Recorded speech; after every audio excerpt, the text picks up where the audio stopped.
प्रदेश के गाजियाबाद के डासना मंदिर में एक हिंदू पंचायत आयोजित की गई।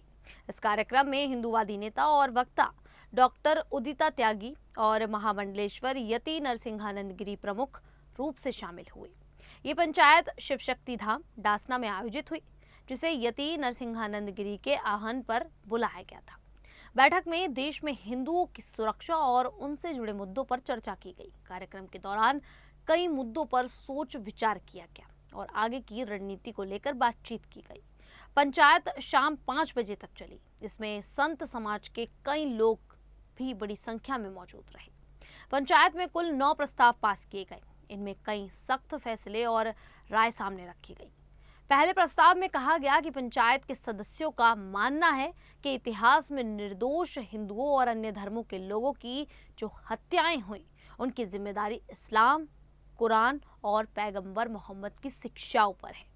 इसी आधार पर पंचायत ने इन तीनों को सनातन धर्म और मानवता का सबसे बड़ा विरोधी घोषित करने का प्रस्ताव पारित किया। पंचायत में दूसरा प्रस्ताव भी सर्वसम्मति से पारित किया गया। इस प्रस्ताव में पंचायत के सदस्यों ने कहा कि जो लोग मोहम्मद, कुरान और इस्लाम को अपना विरोधी नहीं मानते और मुसलमानों के साथ मित्रतापूर्ण संबंध रखते हैं, वे उनके अनुसार सनातन धर्म या अन्य गैर मुस्लिम समुदायों के हितैषी नहीं हो सकते। प्रस्ताव में ये भी कहा गया कि पंचायत ऐसे लोगों को अपना विरोधी मानती है। तीसरा प्रस्ताव ये था कि जो भी हिंदू अपने बेटों या अन्य परिवारजनों की इस्लाम के जिहादियों द्वारा हत्या होने पर बदला लेने के बजाय सरकार से मुआवजा और नौकरी मांगता है, उनका पूरा हिंदू समाज बहिष्कार करेगा। वहीं जो हिंदू परिवार न्याय के लिए संघर्ष करेगा, हिंदू समाज हर तरह से उसका साथ देगा। चौथा प्रस्ताव पंचायत के प्रमुख प्रस्तावों में से एक था। इसमें पंचायत के सदस्यों ने कहा कि हिंदुओं को मुसलमानों का सामाजिक और आर्थिक बहिष्कार करना चाहिए।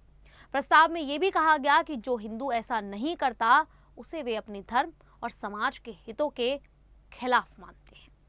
पंचायत के सदस्यों ने यह भी दावा किया कि मुसलमान कई पेशों और भूमिकाओं में रहकर उनके अनुसार एक संगठित अभियान का हिस्सा है। इसी आधार पर प्रस्ताव में मुसलमानों के साथ किसी भी प्रकार के सामाजिक या आर्थिक संबंध न रखने की बात कही गई।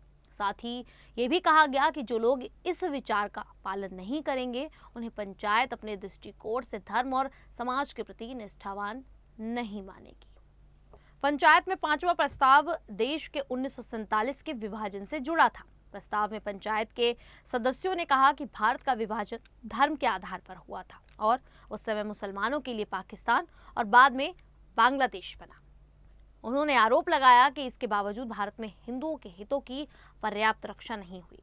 प्रस्ताव में आगे ये मांग रखी गई कि देश में एक और विभाजन पर विचार किया जाए। पंचायत के सदस्यों ने सुझाव दिया कि मुसलमानों और उनके समर्थकों के लिए अलग क्षेत्र या देश बनाया जाए, जबकि बचे हुए भारत को पूरी तरह हिंदू राष्ट्र के रूप में स्थापित किया जाए। ये पंचायत के प्रस्ताव में व्यक्त विचार थे। छठा प्रस्ताव ये पारित किया गया कि जब तक देश का दोबारा बंटवारा नहीं होता, तब तक हिंदू अपनी बस्तियां मुसलमानों से पूरी तरह अलग बना ले। हिंदुओं को अपनी बस्तियों में किसी भी मुसलमान को किसी भी हालत में घुसने नहीं देना चाहिए। 7वां प्रस्ताव जगत गुरु रामभद्राचार्य के दिए गए धर्मादेश पर आधारित है। इसमें कहा गया कि लव जिहाद करने वालों की हत्या का जो फतवा दिया गया है, उसका हर हिंदू को समर्थन करना चाहिए। लव जिहाद से निपटने का यही एक तरीका है।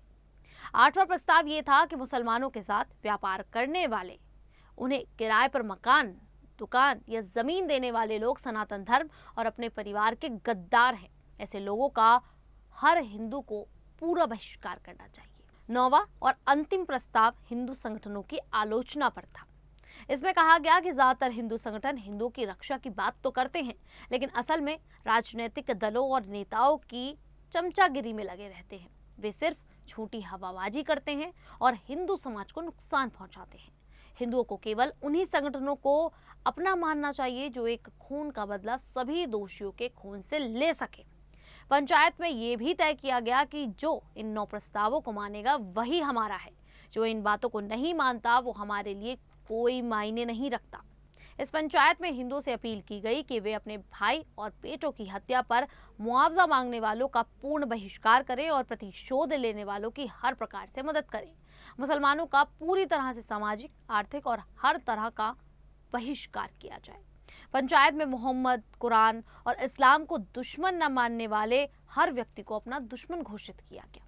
कुल मिलाकर इस पंचायत का मुख्य उद्देश्य देश में हिंदुओं पर हो रहे हमलों के खिलाफ एकजुट रणनीति बनाना था। सभी प्रस्ताव सर्वसम्मति से पास किए गए और इन्हें हिंदू समाज के सामने रखा गया।